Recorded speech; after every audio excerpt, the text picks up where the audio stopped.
timed it just wrong. Good day, my koala crew, my fellow nerds, and welcome back to the Corner of Remnant. I'm joined with my co-host Emperial Dawn. Hi. And today we are discussing all our hype and predictions and everything for RWBY Volume 8. And also going to go over the, I've forgotten what it was called again. The Volume 7 commentary notes, like the one thing I think we've missed. Yes. Pre-season. And of course the Grim campaign, but someone hasn't watched that, so, you know. I'm sorry. I mean, maybe I just haven't had time. Hopefully I'll find some time. Like that, yeah. It's probably just going to be in between volumes 8 and 9. Yeah. I'll probably get a chance to watch it then. Hopefully if that gets to season 2, you can watch it before that. I'm just going to make sure the chat's working properly. Yes, it is. Okay, cool. Yes. So, well, do we want to go over those commentary notes first? And then we'll... Sure thing. If you're ready. I kind of switched over like, oh, the music's ending. Let's quickly switch over to our other seed. No, I have it up. Normally we just banter a bit. We can get straight on into it. That's fine. This probably won't be a particularly long podcast because we'll just be discussing the commentary notes and then we'll be probably getting into our predictions. But yes, I don't know about you. I don't know where this volume is going. So I've got a couple sort of like ideas, but yeah, nothing really set in stone. In the only little bit of news we've gotten, we did get the it took me far too long to realise the ending bit of the intro. Yes. In a one which again took me far too long to realise what it was. I thought it was from the intro, and when I was chatting with Kaylee about it last night, well, we're going to get dinner. Yeah, we sort of settled on on the end part of the intro. It's definitely from the intro, but likely the end part. I just thought for some reason it was something that they just mocked up. Yeah. For and I'm like, no, it's obviously the ending sequence to the bloody intro. Well, we'll find out tomorrow. But yes. And Casey has teased that it is dark as...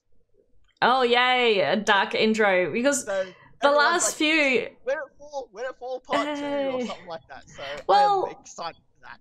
It's cool because, as I was also discussing with Kaylee last night, that all the recent intros have been really positive and hopeful, which is great because I love all that sort of thing. But yeah, it was sort of like we're getting into possibly really dark, horrible things happening, so it makes sense the intro is going to be dark. Yeah, it's one of those things where Carrie and the others, the writers have mentioned before that, you know, they don't want to just be depressing all the time. They don't want to do dark and mopey. They like writing more positive stuff, which, you know, for us, you know, masochists, we want dark, depressing stuff.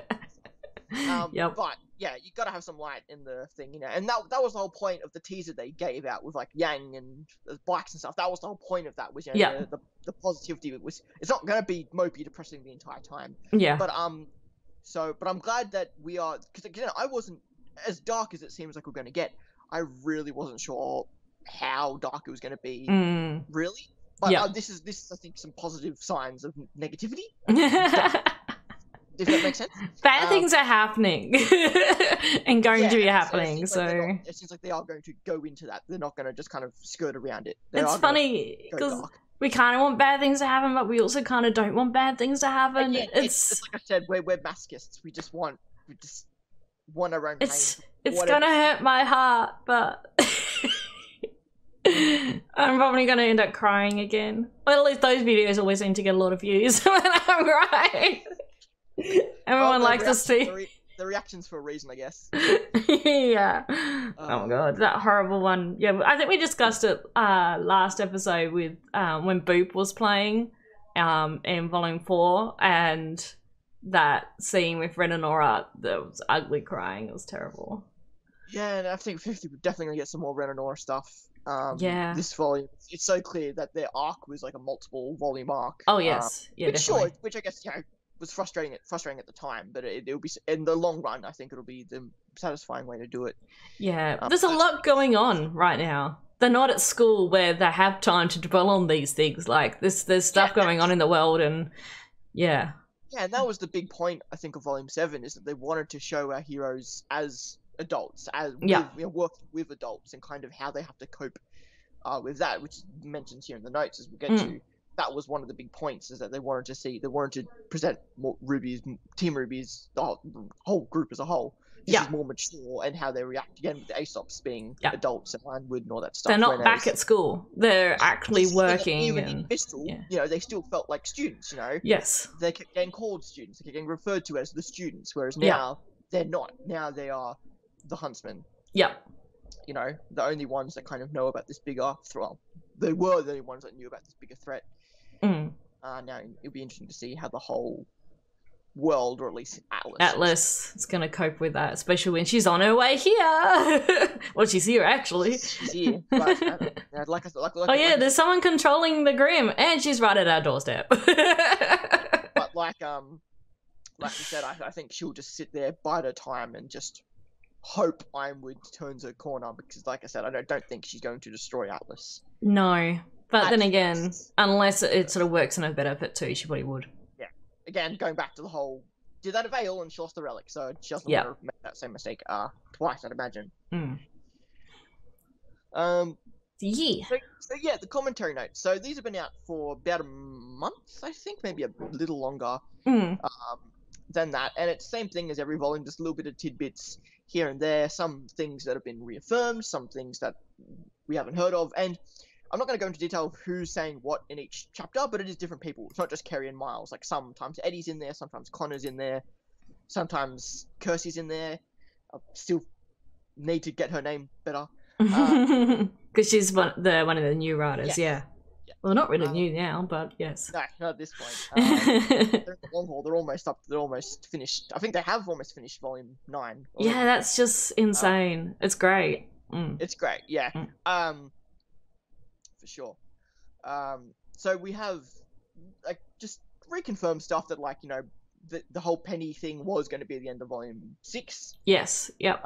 It's just going to be basically the same episode, but I'm reworked, I imagine, but just with the end, you know, the ending being salutations and then cut for 8 months.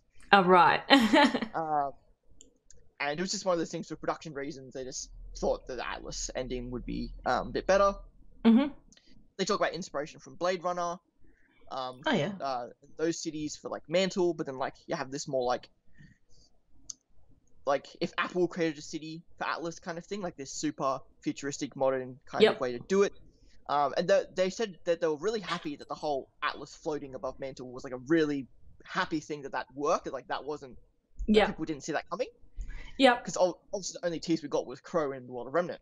But it was just, you know, Mantle living in Atlas's shadow. You know, why would you assume that Atlas was a floating city? We thought it was more of a not a literal living in Atlas' shadow, more that, you know, Atlas being high and mighty and Mantle just being in their shadow. But actual literal, yes. Yeah, quite literally indeed. We'll see how that works out. Yep. Or probably like I don't know, probably almost all of Remnant, because if it falls, that's going to create some disasters, you'd think. Yeah. It's a pretty large mass. It will definitely cause some damage. The surf might be a bit big in Vale in the coming months. They mentioned here about Pietro, obviously, that we did see him back in Volume 3. Yeah. But with Genlock having a very similar character in that, they actually kind of made Pietro more Penny-like. Yep.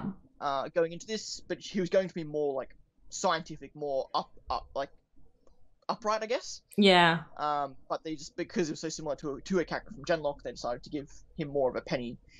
I love Pietro. I'm glad they went that way with him, because he's adorable. They mentioned how Volume 8 it was a lot harder to write than Volume 7, so obviously they'd gotten quite all the way through Volume 8, even at the time of doing these. Yep. Which I think was around July, August they recorded these, but that could be wrong. Again, talk about the Grim and kind of confirming how Grim are different from location to location. Yep. Kind of like Miles compares to Pokemon, depending on where you are, you'll find different creatures. Yeah, that makes sense.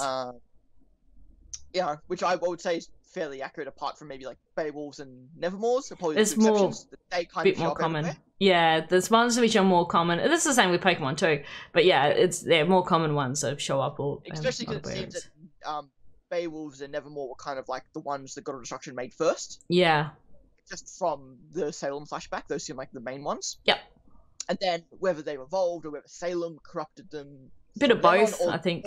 Or the God of Destruction made far more of them. We didn't see them, either or. Yeah. The big thing from the first chapter they mentioned was that, again, the idea of Penny. What was Penny going to come back like? Was she going to be a clone? Was she going to be the same Penny with no memories? And it was something that they really struggled with a lot, but they ended up just going with the Penny we saw. And it was just a matter of they didn't feel like if everything else in the volume was the exact same, but with Penny different, they wouldn't have had enough time to give that the time it deserved to get that story over properly. And ultimately, I'm fine with that. Again, I love Penny. I'm more than happy to have her back. I was definitely interested in no memories and stuff like that. Yeah, I was worried about that because I thought, oh, that's going to be horrible. But I'm glad she is how she is. So, and it makes sense with the story moving forward because they would have had to really work on a lot of that prior to the end of Volume 7. Episode 2 is more just like, again, how to handle exposition versus like moving the plot along, and I thought episode 2 was a great execution of that. A lot of other just like little stuff, nothing that's too important, like obviously getting the whole trust idea over early in the volume. Yep. Again, they talk about Crow and Ironwood and how that they would have liked to have fleshed it out a bit more. Yeah. Obviously we had the hug at the end of that scene. Yep. But couldn't quite get that into the rest of the volume. Again, Ironwood giving the relic back was like meant to be like a huge sign of trust, as it ended up being. And the production nickname for Watts was Daddy Longlegs. Daddy Longlegs. As his like production name. That's hilarious. I'm not sure if the guys in the US use that term, but yeah, it's for the spiders with the really long legs.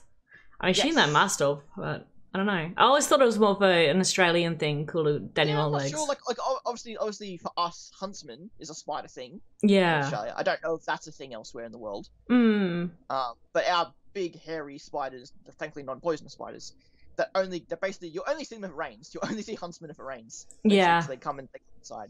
Exactly. Well, the Danny Longlegs are the ones with the tiny little body and the really long legs, and they're the ones that usually are in the house, which are pretty much I believe if it's true, they're poisonous, but they can't like inject the venom into you because their mouth's too small. They are very poisonous, but because they're so small, or at least their fangs are so small, that they can't actually touch a human skin. Thankfully. Yes. Anywho.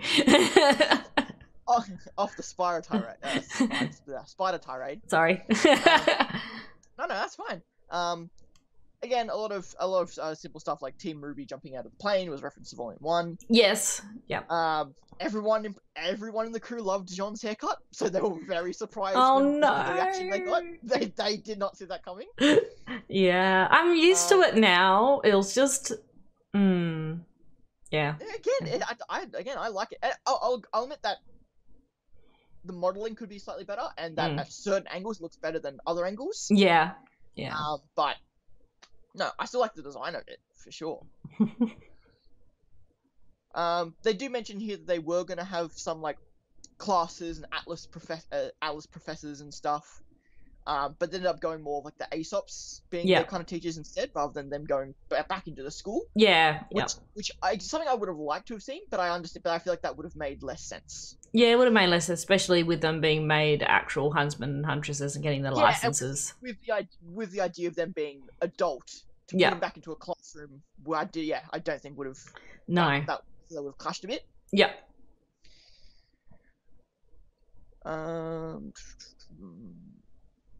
So guys, this is interesting that I didn't kind of catch up. First off, like Eddie was the one who came up with the Aesops, and based off the Aesops table, that was like all his idea. Cool. So that would suggest that there's like new characters that weren't like pre-planned. Yes. And this is something I didn't ever kind of catch up on, but apparently the Aesops are deliberately not based on the color rule. At least their names aren't. And it was about like kind of like showing Ironwood's kind of defiance towards Oz. Yeah. Interesting. Oh no, sorry. I think the Aesop's team, and like the team. It's 5 members, and it's not a team. Sorry, my bad. That makes sense. I was thinking of the names of the colors though. Sorry. Apologies. yeah. So why the team is different? Like why design that to have 5 members and not be named after a color? Yeah, it's just like language defines and doing things his way. Yep.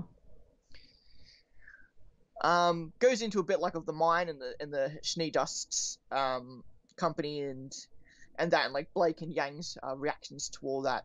Yeah. And doesn't mention anything about Ilya, so we don't have a confirmation, I don't think, yet that was the mine that Ilya's parents. Yeah. Which I think is what we all assume. Yeah. Going off Blake's reaction and everything, yeah. Yeah. There was the Sentinel Grim fight was going to be a bit longer, and there was going to be like an alpha version. Oh, right. Yeah. But it also implies he will probably see that in the future. This is quite funny, I thought. We're talking about the character upgrades. Yeah. And basically, why some characters changed and some characters didn't. Yeah. And basically the reason why Weiss didn't change was because, well, Weiss is perfect. Why change her? Yeah. Well, yeah, okay. I don't disagree. Like, why she didn't get like a weapon upgrade or anything? Yeah, no, that's fair. Her weapon's pretty, yeah, complete as it is. Yeah, and they were quite happy to like kind of upgrade Ren's weapons and kind of make them a bit stronger, and obviously with the daggers, and also having the dagger on his arm. Yeah, I like that. Yeah. So hopefully we'll see that come into play, next volume for sure. They just reaffirmed that again that they in their mind have never retconned anything. It's just they're not good at telling a story. There's a difference. It's like, no, we're just bad at the beginning. We're just bad at the beginning. You know? Doesn't mean we retconned anything. Some comparisons to Clover and Crow, like just like where their mind was for those characters, like some Captain America influences, some Sonic Shadow influences from Sonic the Hedgehog.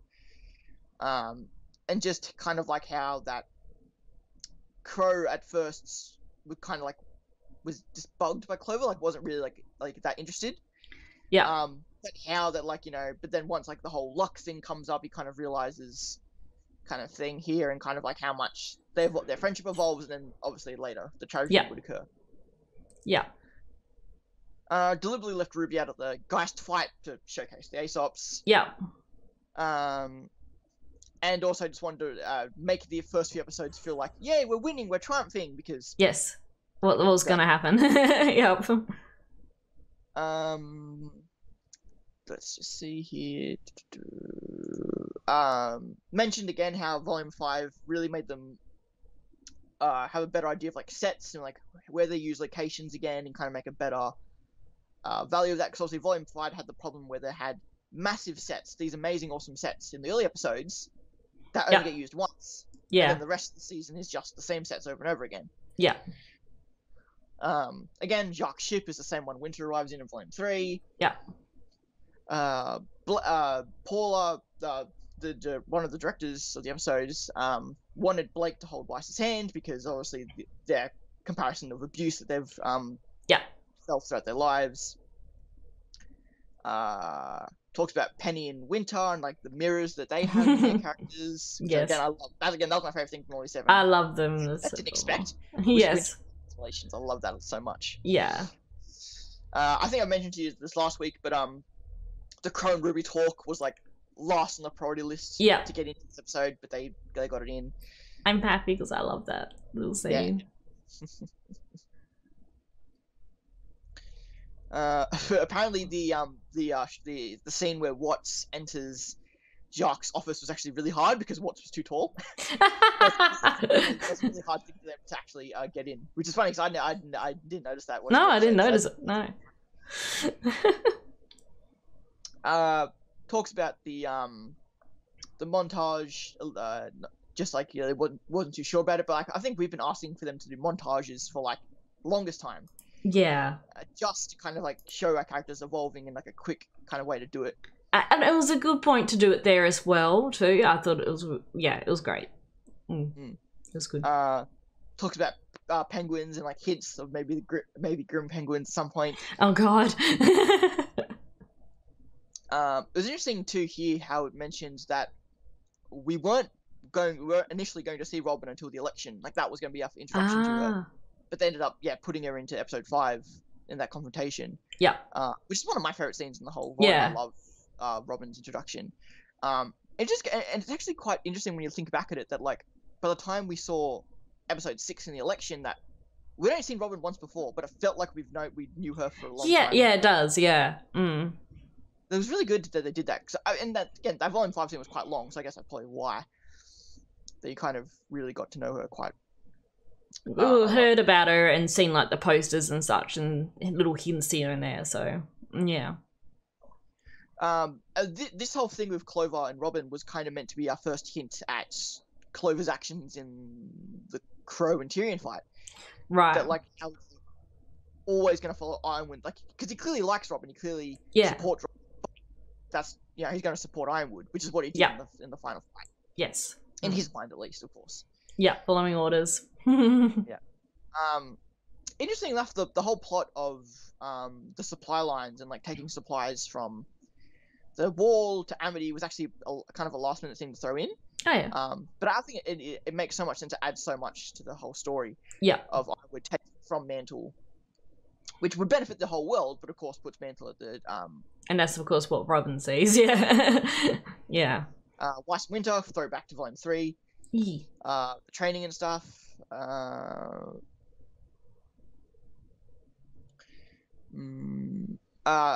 Originally, Winter and Weiss going to see Freya was going to be Winter getting alert from Ironwood and having to leave, and Weiss follows. Okay, so initially they were going to have Weiss like sneak after Winter. Ah, okay, yeah. See where she's going to come across the Maiden, but they obviously went to have Winter take her to the Maiden instead. Yeah, which I quite like. Yeah. Eddie was one who came up with the whole like middle of the season election kind of storyline. Yep. Apparently Tyrion was initially going to make Atlas soldiers fire upon Mantle citizens, so like obviously like yeah, kind of similar to what they did in Volume 3, or like just get shot at, dodge, and have someone get hit in the back of line or something like that. Yeah. And they were initially going to frame Team RWBY for it. But ultimately went back to Penny again. Yeah. They mentioned that they quite like the whole Penny fist bump thing, because apparently Penny had never been offered a fist bump before. Yes. They want to do it perfectly. In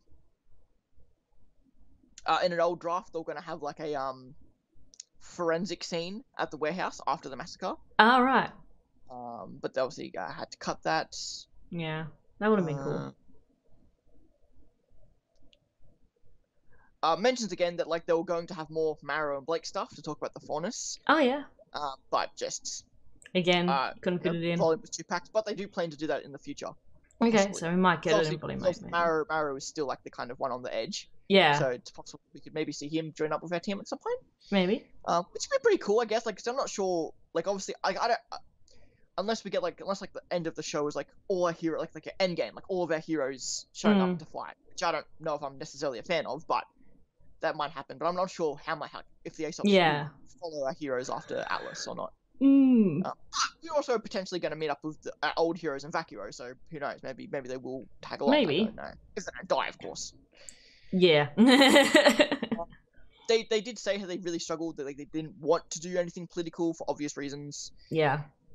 But they just felt like it was just something that they had to put in. Just felt like it made the most sense, and not having in there, It did make sense, yeah. At least it's not airing like right now with everything going on. So probably a good thing it was last year, not this year.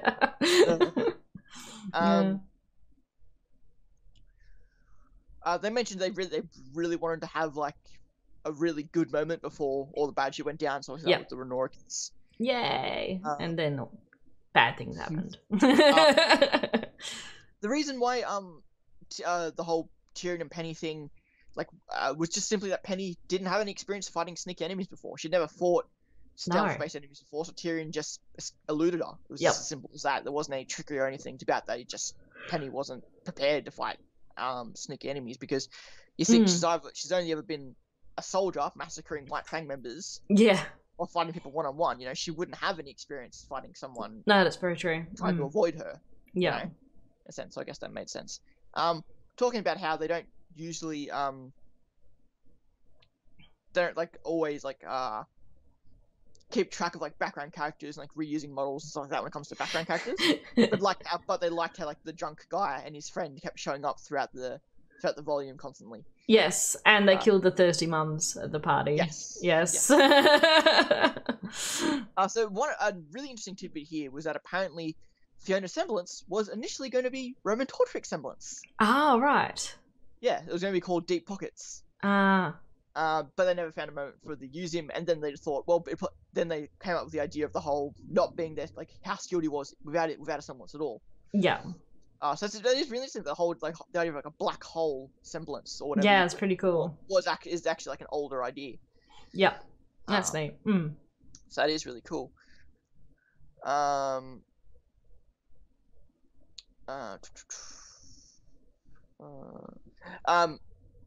Miles mentions here the whole thing about like Tyrion's past was something that he wrote himself. Yep.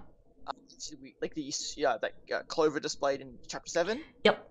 And that was Tyrion's like first time meeting Salem. That wasn't just like a moment that happened. That was when that was the actual first time. Yeah. Yeah. So yeah, I'm curious how that happened. I'm curious if like Salem had kept tabs on people in general. Maybe. And just saw the opportunity to kind of free him and kind of see what he would do. Because we still don't know how Cinder ended up there. We don't know. No. We don't know how Watts ended up there. We don't know how Hazel ended up there. No. Again, and it makes sense that it'll just be Salem just keeps track of people and it's like, oh, it could be useful. These are two enemies of Ironwood, you know, why not? Yeah. So it'd be interesting. Again, goes into Ren and how he kind of agrees with Ironwood and how they'll be going into that more next volume. It's probably one of my favorite, and you know, I'm not the biggest Bumblebee fan, you know that. One of my favorite moments of the volume was Blake and Yang's talk in the chapter. Yeah. They were going to talk about Adam directly, but they thought it felt more impactful, made more sense if they kind of overtly reference to it, which again, I love that. Yes. Talk about how Pietro was going to be more like a Tony Stark kind of character, but obviously ended up going with the more disabled kind of idea for him, which is awesome. I love that. Yeah, same. Again, they wanted to give Maria more, but just simply no room for her. Yeah, not this volume. She's just there. In hindsight, Miles felt like the whole Pietro covering Watts' face in the photo was a kind of dumb idea, because they already had done that with Raven back in volume 3. Yeah. So they felt like it was like to do it again. It did show him though. It's just more that Pietro was covering his face to begin with, but when he sat the photograph down, you could see it. I guess, but again, like, you know, if you're aware of the show, you know, you pretty much knew that was Watts from the get go. So I get why. Yeah. It's like that probably wasn't necessary. Probably wasn't necessary. No. References that the blackhead woman is not Cinder's mum.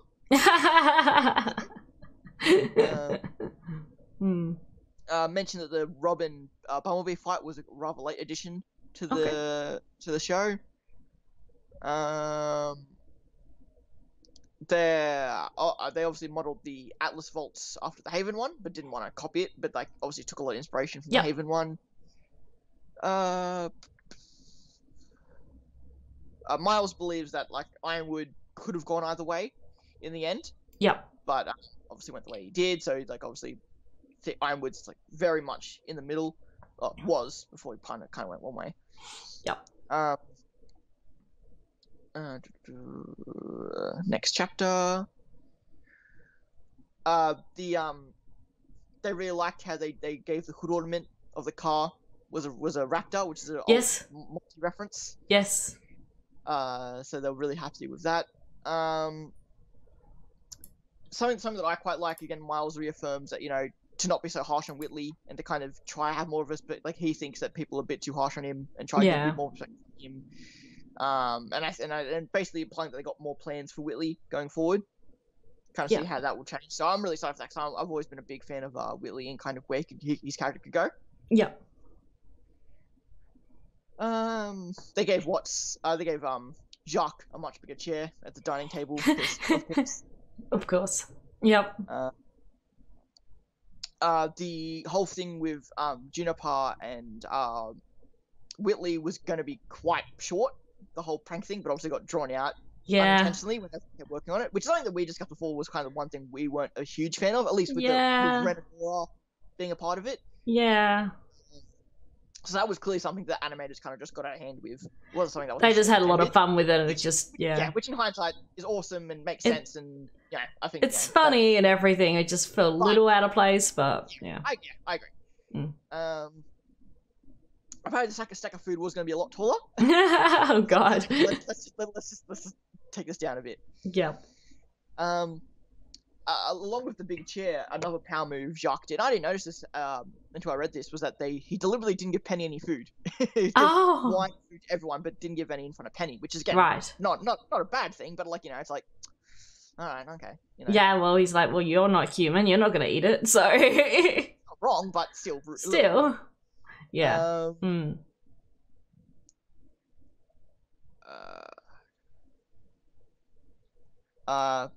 They mentioned how there was a joke in the Volume 6 intro that there was an idea that Salem, also we didn't know who was going to be Salem at the time, that Salem was one of Jean's sisters in the Volume 6 intro. What?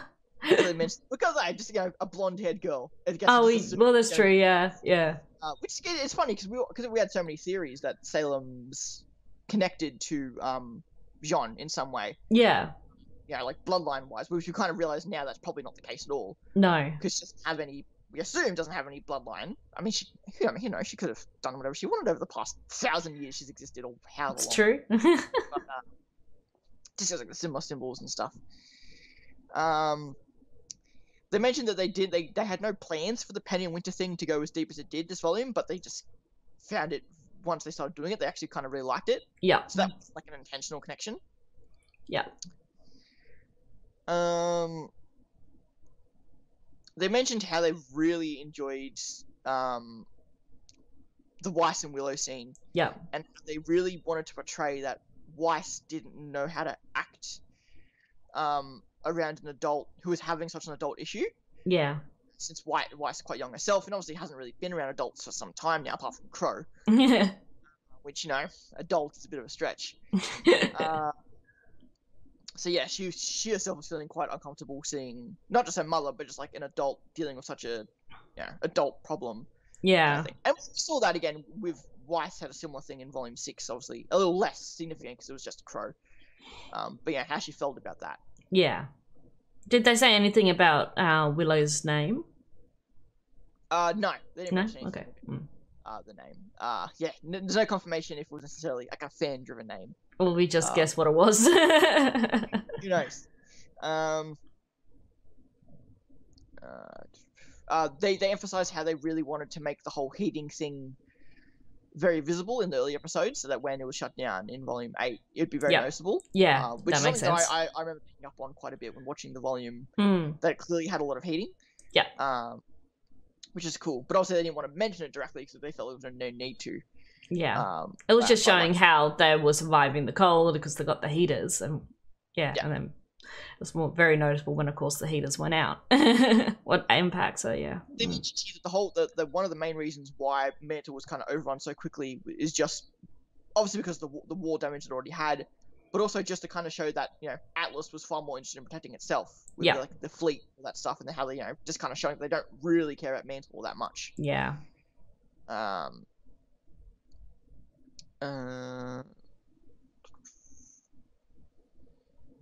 They mentioned too this episode was quite difficult to kind of keep interesting, and have it not seem like kind of filler and stuff, and all like the stories kind of coming together. Mentioned again like how Ruby and Oscar's interaction was like both of them kind of being at their best, like they're both like, really excited and kind of really interested and all that kind of stuff. So that's why the whole awkward exchange happened, because they were both riding the high of the moment. Yeah. Again, confirmed that Oscar is starting to kind of tap into the memories of Ozpin in this episode. Yeah. And that they struggled for a very long time where to put Neo back into the volume, like where would Neo show up. Obviously, she was the one of the servants. Waitresses, or servers, Yeah.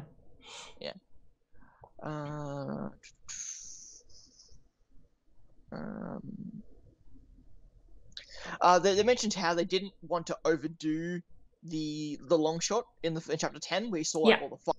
Like they want to overdo it because they didn't want to like, you know, they didn't want to have to line the streets of bodies and stuff. So like while you could probably assume there probably should have been more people in those scenes. It was just simply, it would have been far more work. Yeah. The whole run of the season to kind of make more people. But again, I never thought that watching the episode that there weren't enough people or anything like that. No, I didn't. Weiss's summon saving Marrow was like a setup for their fight the next episode. Yep. Or next episode after that, so 2 episodes from now. I'm saying. Sorry, just reading through this. All good. They really made a point to kind of show Neo and Cinder reacting to Tyrion and Watts' reveal. Yeah. And kind of like how at first they thought it was them, because they wouldn't have known Watts and Tyrion or they didn't know Watts and Tyrion were here. Yeah. Ironwood revealed it. So it's kind of the things like at first they thought it was them, but then obviously they realized that Watts and Tyrion. That's like, can't believe they beat us here, kind of thing. Yeah. Saying that like the place that was like a high life Atlas apartment.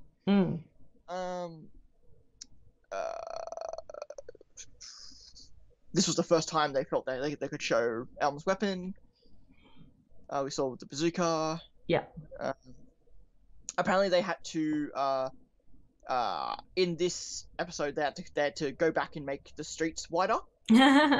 Elephants to move around in, because in episode 1 they wouldn't have fit. No. I thought that was quite funny. They really wanted to show that Aesop's working with the team in this episode to really emphasize that they can work together and that they can be friends and stuff, because obviously next episode they wouldn't be. Yeah. They apparently that they put a lot of effort into making sure that all the background characters were consistent. They didn't reuse any models. Like they gave everyone like a little bit of a story, so they knew where everyone was. So they didn't reuse models or have people in the 2 places at the same time or anything like that. So they really made a point to make sure the background characters weren't repeating or anything like that. That's good. Yeah. And they mentioned again how like obviously Ironwood jumping from where he did down to the arena was ridiculous. Just a bad choice animation wise, so that's why they like, jump cut it so it didn't look as ridiculous. But obviously if you look at where he was compared to where he landed, it doesn't make much sense. No, but it's dramatic, superhero landing. Again, mentions at the gravity biome we saw in Volume 5, and also that was going to be used again in the Sun Neptune Piranora fight that we never got. Back in Volume 3, yep. Sorry, I said Volume 3, Chapter 5. Yep.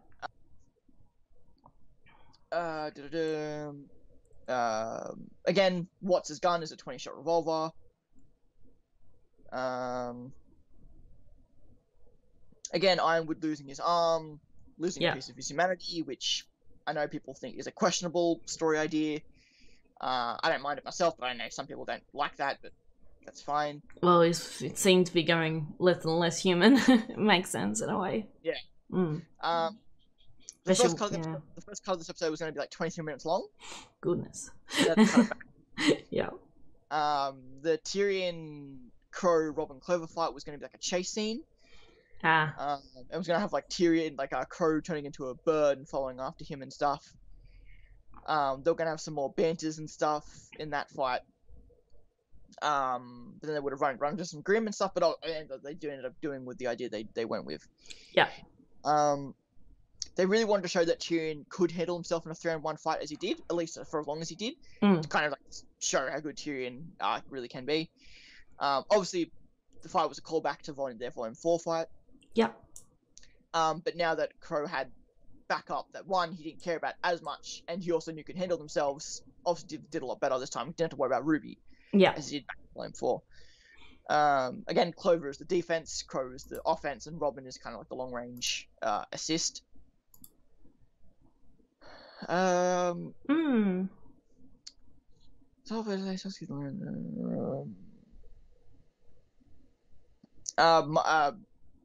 was very happy that we finally had RWBY meeting Salem. Yes. We finally had our hero and villains finally Actually, yep. Into each other.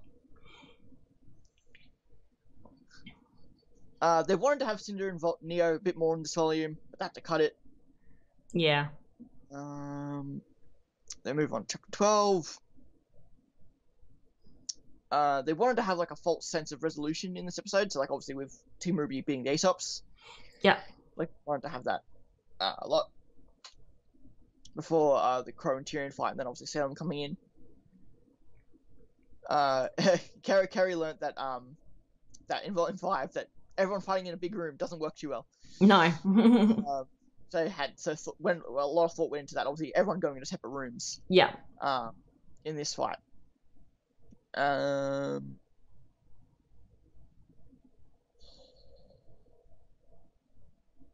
I mentioned here, like Clover really has no idea kind of what Tyrion is capable of. No.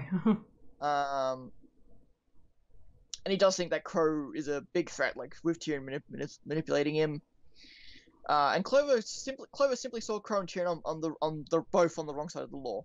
Yep. So it was the right thing to do to fight both of them. That's just what he felt was right. Yep. And it wasn't really. They made sure that Team RWBY couldn't just outright beat the Aesops. They had to kind of show teamwork. I mentioned how that without Clover there, the team didn't really have their cheat code. They didn't have their good luck charm. Yeah. As one of the reasons why they didn't get the job done. Which I think isn't too unreasonable. I think I can definitely see how like that can become a crutch for the Aesops. And they weren't really working together. It was really just Elm and Vine who worked together. And even then they had verbal issues with each other. Yep. They weren't really working as a team. And again, Clover even mentions it back in episode 3 that what would you guys do without me? To really kind of emphasize that whole luck thing and how much Clover really does mean to the team. Yeah. It was apparently like planned from day one, or not day one, but like from the start of this volume, like Cinder and Winter were going to fight at the end here in the medical facility with Freya. Makes sense, yeah. They mentioned they really want to do a Crow and Tyrion 2, and I'm really excited for Crow Tyrion 3. Terry mentions how much he loves Clover and how much he really enjoyed Clover as a character. Yeah.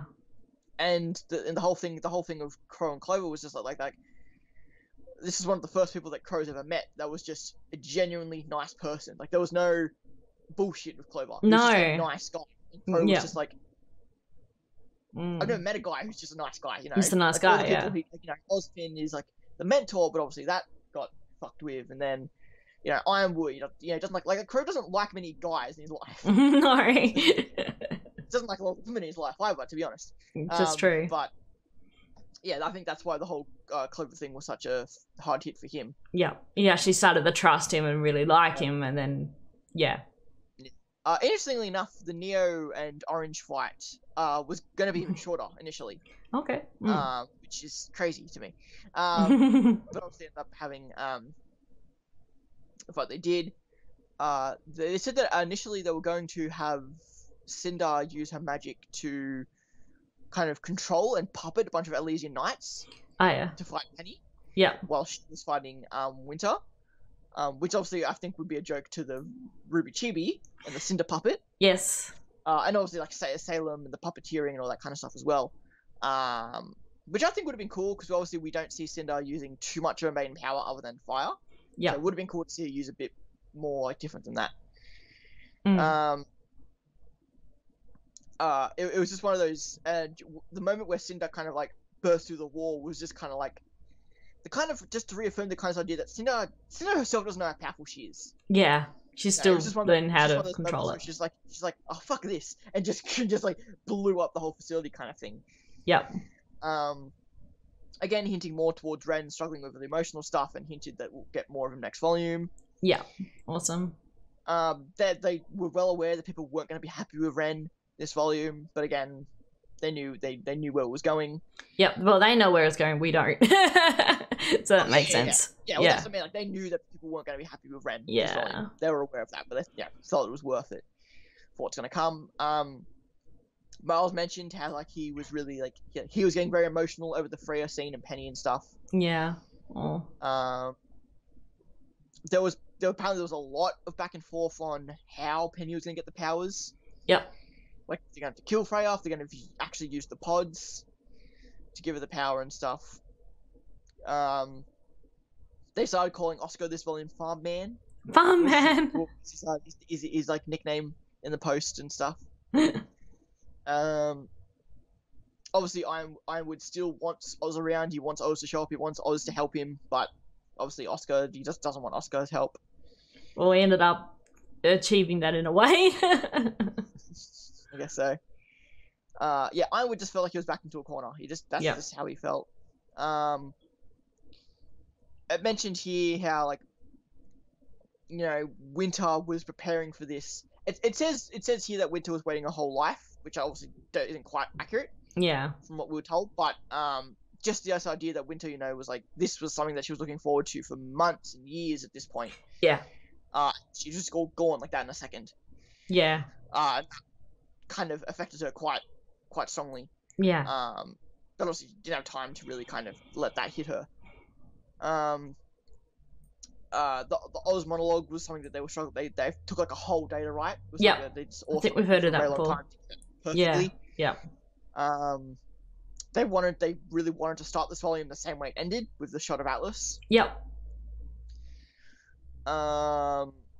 Again, Neo and Cinder not looking at the, like, you know, not giving her like the credit for the relic and stuff, you know, betrayal hints and all that kind of stuff. Yeah.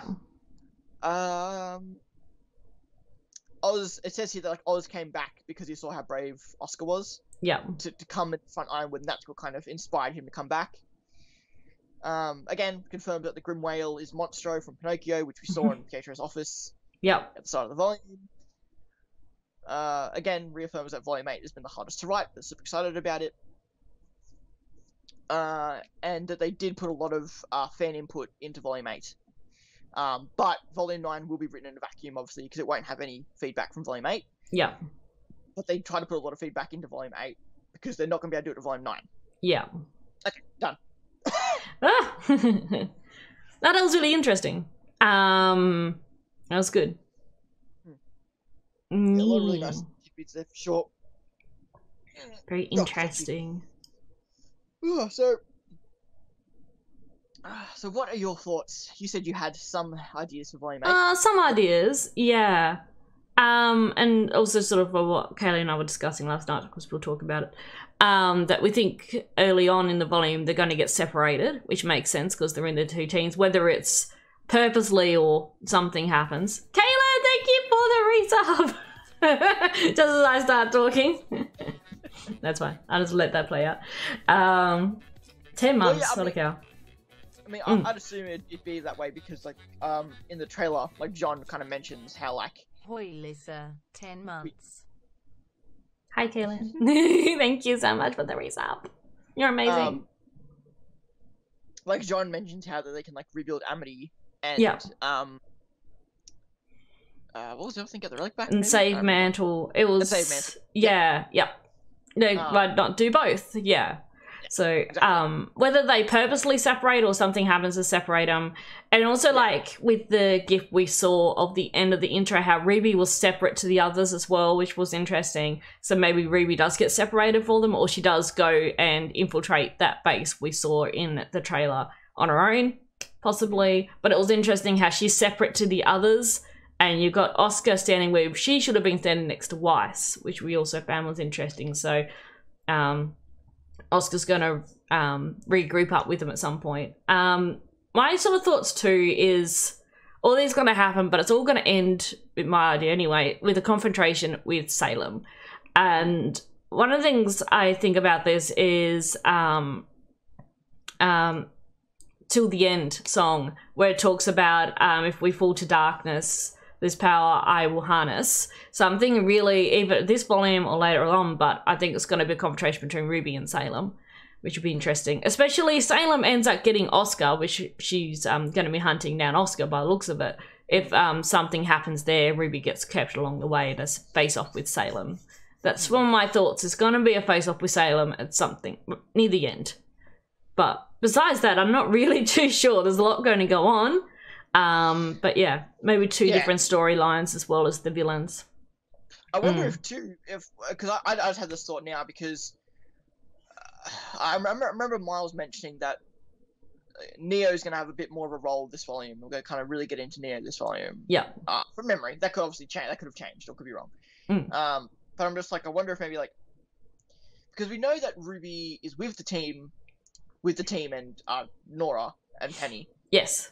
Without Yang, seemingly in an Atlasian Ironwood possible space. We know that. Yeah. We know that RWBY goes undercover. Yes. Seemingly Undercover. where Oscar landed, I think, or perhaps somewhere else, somewhere similar. Yeah. A similar like mining facility at some to some degree. So we know that she's with the team, then goes off on her own. Yeah. Or vice versa, or is off on her own, then goes back to a team. And you think a confrontation with Neo somewhere when she's on her own? Well, yes, because Cinder is going back to the whale. Yes. That's a weird sentence. Back to the whale. Isn't going to mention Neo. Like that's her secret weapon. She's not going to mention Neo. She's not going to, unless she does as like a sense of like, oh hey, I'm lying to you. Here's Neo. I'm being honest. Trust me. I don't know. She could use it as like a way to kind of like show gratefulness or something to Cinder. I don't know. I've got the feeling that she's going to not mention Neo at all, and she's just going to take everything on her own when she did actually have help. Yeah, so I imagine maybe in that time, that's when Neo might go after RWBY herself, because again, Cinder said once we get the relic, then we get. So now that they have the relic, Neo might just go off on her own to hunt down RWBY. Yeah, because she knows she's around, and Cinder isn't here to kind of tell her not. Whale mobile. That's hilarious. The whale mobile. DMCA. Yeah. Imagine RWBY's arc kind of being Neo-based. Yes. Like we definitely need a confrontation with RWBY and Neo. Neo-based, and then towards the end of the volume, maybe confronting Salem. Yeah. Yeah, it's just really interesting too, because I'm just thinking back to like previous moments, like Yang's been pretty defiant against Salem, like obviously back with Raven in Volume 5, so I'm curious to see how Yang would react in that situation. Yep. Blake and Weiss kind of being the outliers, not having a lot, like they're more like the She Dust Company and Faunus and stuff, whereas Yang and RWBY are a bit more Salem, Raven, Summer. Yeah. They're more towards that storyline. Not that I'm sure we'll have the Team RWBY versus Salem at some point. Yes, yeah. I'm just saying in terms of like confrontations that have kind of been teased at or kind of been like hinted at. Obviously Oscar, Salem. Obviously we're gonna get stuff like that. Yeah. Crow Ironwood. I think is a good possibility. Yep. Well, it looked like possibly a jailbreak from the trailer, possibly. Yeah. So yeah. Obviously, Ren and Aura stuff, whatever's kind of happened there. Yes. Really interested to see that. Assumingly more Whitley stuff, Whitley and Willow, but I don't know how much we'll get. Yeah, I don't know how they're going to squeeze that in there. But I guess we're going to get Jacques and Watts as well. We're going to get Jacques and Watts in jail cells, yeah. And again, I assume... my assumption is Nora is going to try jailbreak Crow and Robin and end up getting released unintentionally as well, like just possibly shutting the power down the whole facility or something. Yep. Just a damn lightning rod. Yeah. Penny's the interesting one because obviously a lot of people think Penny's going to get killed again. I hope not. I hope not. And I guess if it wasn't for the maiden power, then I wouldn't see how or why. But obviously with the maiden power, that makes her a target. Because Cinder will want the power still. Salem wants the powers for the relics or for herself.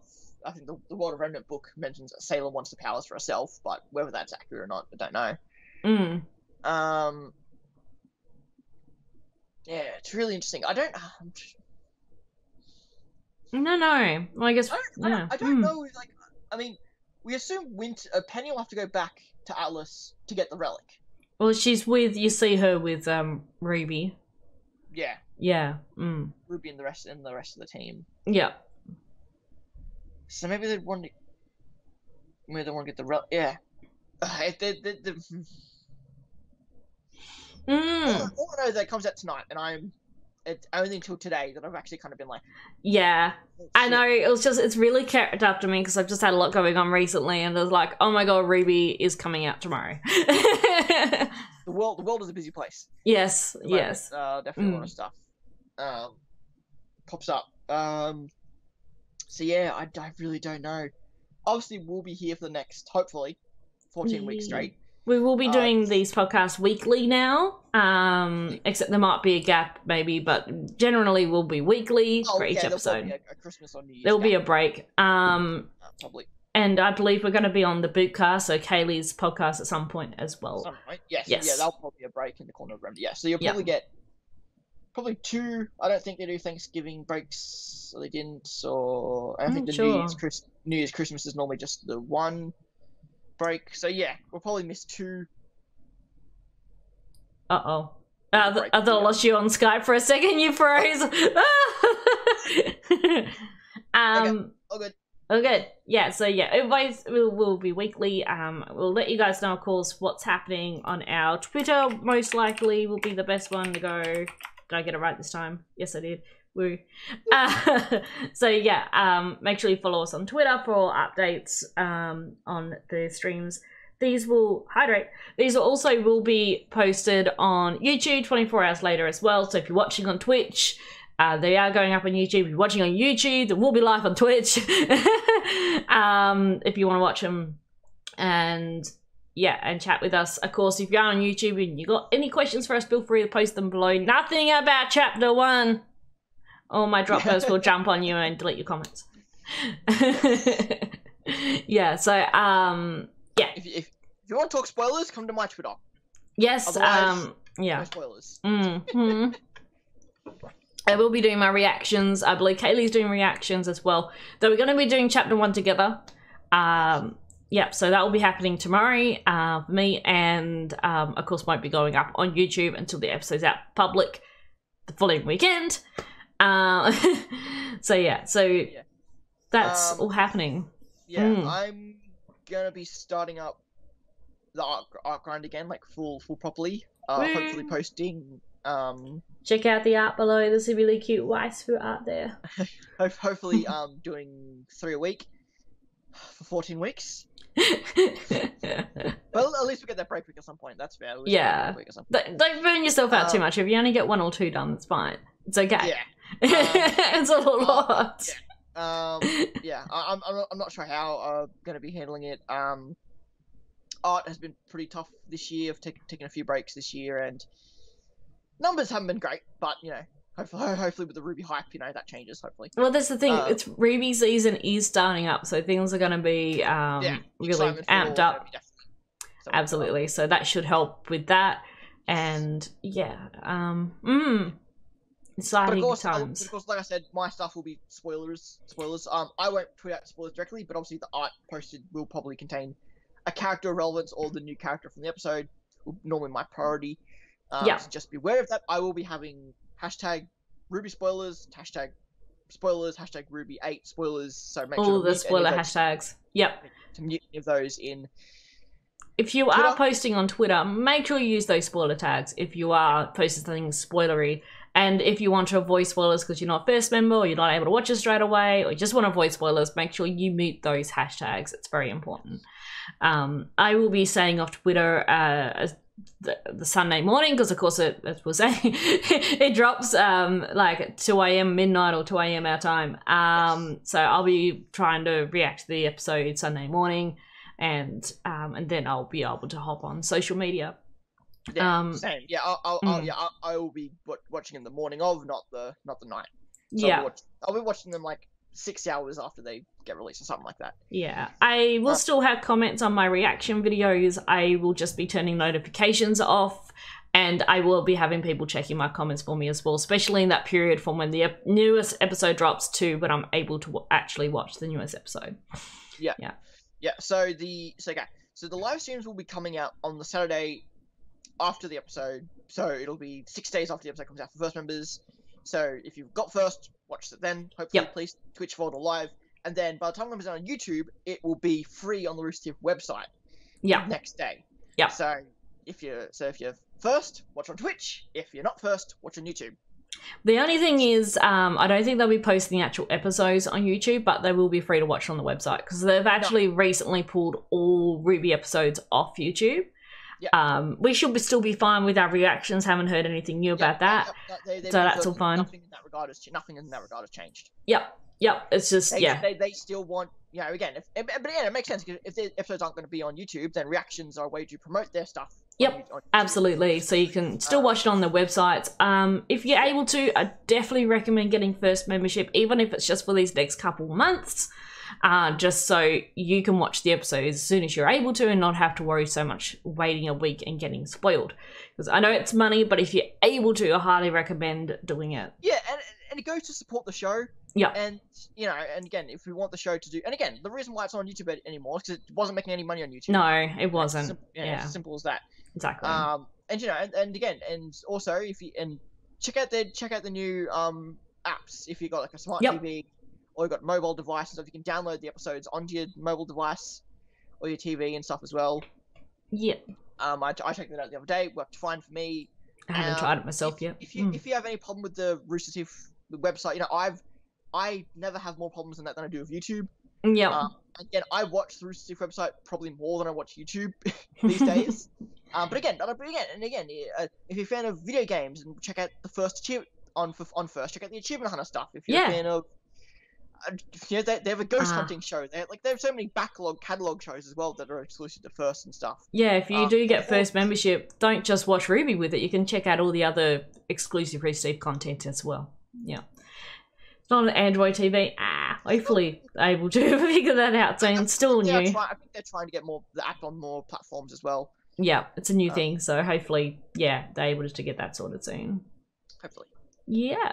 Well, I think we've covered up on everything. We went over the director's commentary. We've said our predictions and hype and everything. So, it's going to be a long 14 weeks. Yes. Very busy time, but exciting time. So, yes. Yeah. See what happens. Cole's got chapter 1 tomorrow for us. So, yeah. Crazy. It's just hit me today. Like it really yeah, it was this week when I was thinking about it. So I was just like, oh my god, we got RWBY starting on Sunday. Like, yeah. Yes. But it'll be a new season of the Corner of Remnant as well, so it'll be season 4 for us, which is also exciting. And with some new displays and stuff as well.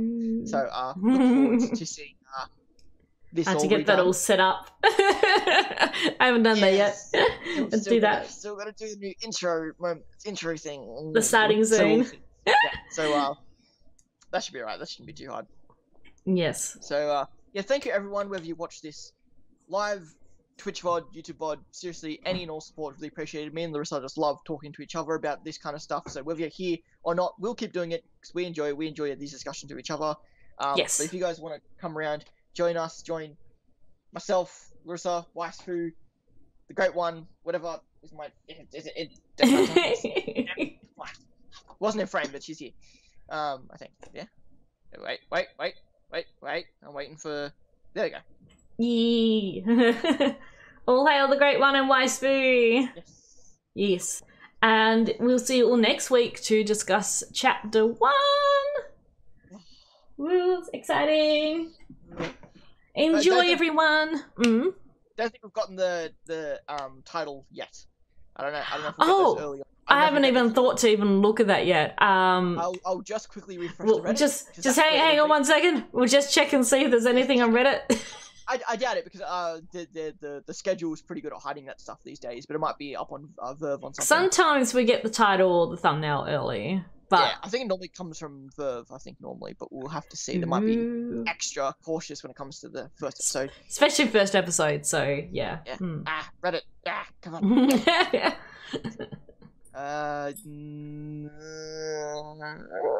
Because I know they released another gift today, which I haven't watched, but it looked like a scene from the trailer, so. Nothing yet. No, nothing? Okay, cool. No, it's fine. So yes, enjoy everyone. Be careful with spoilers, of course. And yeah, we'll see you guys all next week for chapter 1. Yeah. See you then. Have an awesome week. Bye, everyone. Bye. Bye, guys.